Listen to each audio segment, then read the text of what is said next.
Hello there, Trevor here from Double Bill Movies.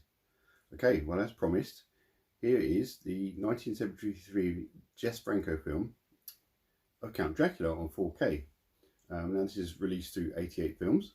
For some reason I've ended up with mine 2 weeks early. This is not out until the 20th of May, but I ordered A Blade in the Dark and this turned up with it. So, well, can't complain, can I? I've already taken the cellophane off, so that's obviously the front, and I can show you the back.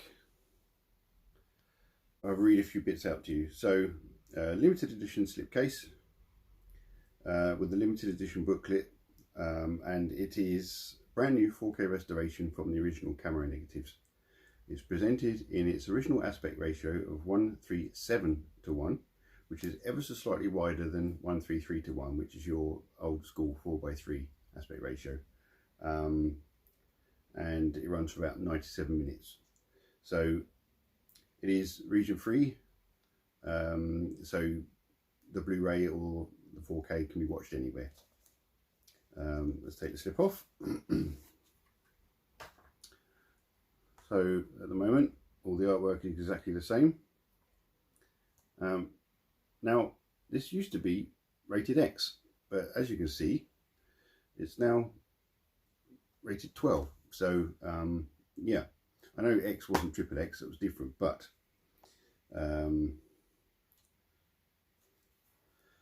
so there's the Blu-ray and the booklet. Take away the booklet and there is the 4K as well. Now it's a shame, all the same art. Is there reversible art? There is reversible art.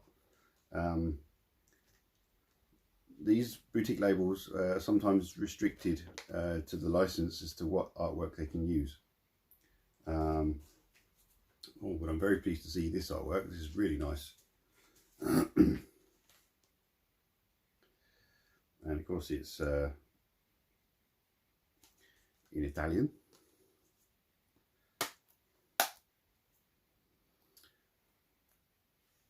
And there we go. Christopher Lee and Klaus Kinski. El Conde Dracula. Okay, so that's the back of the booklet. A very cool looking Christopher Lee. There's the front. Not too much going on in there. Just a few sort of essays. And a few different posters and things. That's quite a cool one. So yes, now I need to watch the film, and I'll take some images while I do, and I'll get back to you. See you in a bit. Well, there we go. Finished watching the film. It's not a bad film actually. I can imagine it's not as good as some of the Hammer versions of the Count Dracula story, but as this shows, it's much more accurate to the original story. So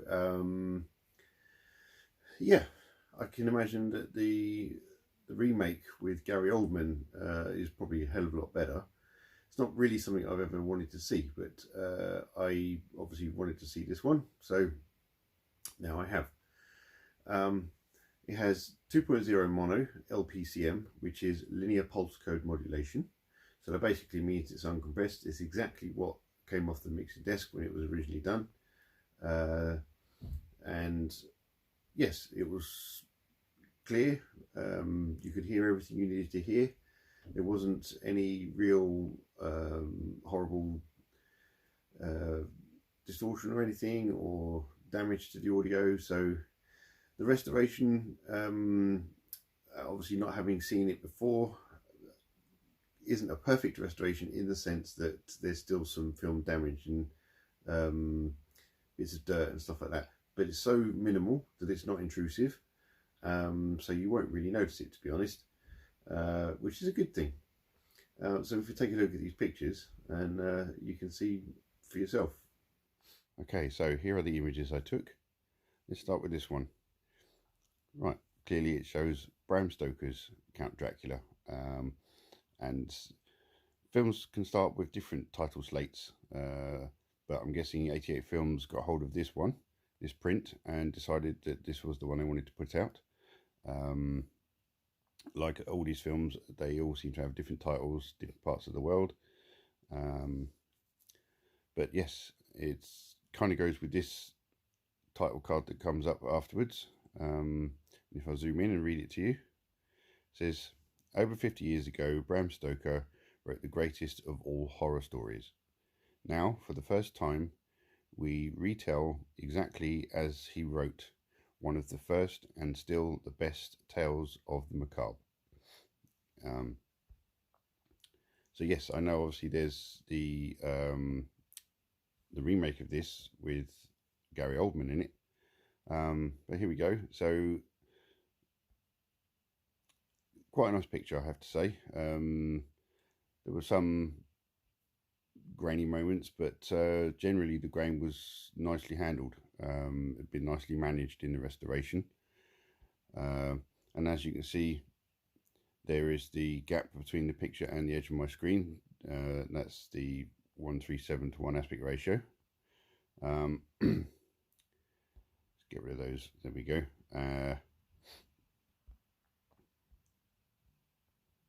This is a lovely shot. There's the man himself, Christopher Lee, Count Dracula, and he looks very grey here. He clearly needs to feed so he can help de-age himself. I do love these webs. I wish I knew how they did them. I think it's probably some kind of spray, but they're so authentic looking, like they've just kind of got a load of spiders and said, right, just can you put some webs here and here, please? And that sort of thing. But lovely colours and detail in the images here. Obviously, my camera doesn't pick up exactly what my eyes see, so don't take these as gospel or verbatim or whatever you want to. Now, this shot is amazing to me. It was a special effects shot, and these are the three coffins of the three brides of Dracula. And basically, they've left their coffins to go and feed. And if I zoom in, you can see there's one of them on the left there. Oh, I saw the others clearly earlier. Oh, there we go. That is the back of the head. I know it's not very clear. That is the back of the head of one of them. Now, they are sort of translucent. That's her dress and her arms and everything. But I think that's another one there. That's a red-headed one. But you'll see when you actually watch the film yourself, this shot, and I was really impressed with how they did it. It was a very good special effect. Now, this is a scene that one scene where the picture quality degrades, but that's just down to film stock. It's clearly a change in film stock. It's nothing to do with lighting or anything, but that is Van Helsing, and he's looking over Jonathan, who's the lead character, who went to visit Count Dracula in Transylvania, and clearly got bitten. He was found in a stream somewhere, and they transported him back to London. And this is how other characters get involved. I think it's his fiance that's on his way to identify him, but he's not dead. But if I zoom in to this white area here, you can sort of see the noise of the image, and it's a much softer looking image. The detail is not as crisp. Now, there's a scene that either I missed or wasn't paying attention when it happened, but somehow Van Helsing ends up in a wheelchair. He does say that he had some kind of stroke, so maybe they sort of forgot to shoot a scene, but decided to fill in the gap as to why he was in the chair in that scene. Anyway, there he is himself, Christopher Lee as Count Dracula, right in the middle of just having fed, or trying to feed. Basically, he gets caught in the act, so he sort of scowls like a cat. And and then turns into a bat and flies off. Now, they don't overdo the special effects trying to do anything funny. They literally just cut from him standing there to a shot of a bat flying away, or a fake bat. But look at his eyes. I do remember reading or hearing him say in a documentary or something about how uncomfortable these kind of contact lenses were for these films. And a bit of a bloody mouth. No blood on the teeth though, but hey, we can't complain with these old films. Maybe not as good as a job as Hammer might have done, but nonetheless, great film. And there's the menu for the disc. So the special features are 3 commentaries and a theatrical trailer. But yeah, it's a really good film. Klaus Kinski's character is a bit strange in it. He's witnessed Count Dracula before, and people thought he was insane because of what he was telling them. And Van Helsing talks about the secrets of the black arts and that he's been studying that. And there's a reference to me, not to me personally, for me, that there's a band I listen to, a black metal band called Dark Funeral, that did an album called Secrets of the Black Arts. And when they've got a song called Shadows over Transylvania, you realise that most of the album is about Dracula. That's kind of cool. It's good to sort of watch a film and suddenly get the origin of someone else's inspiration. So I mean, they may have just got it from the book rather than the film, but you never know. So there you go. There's the images I took for Count Dracula on 4K. So there you go.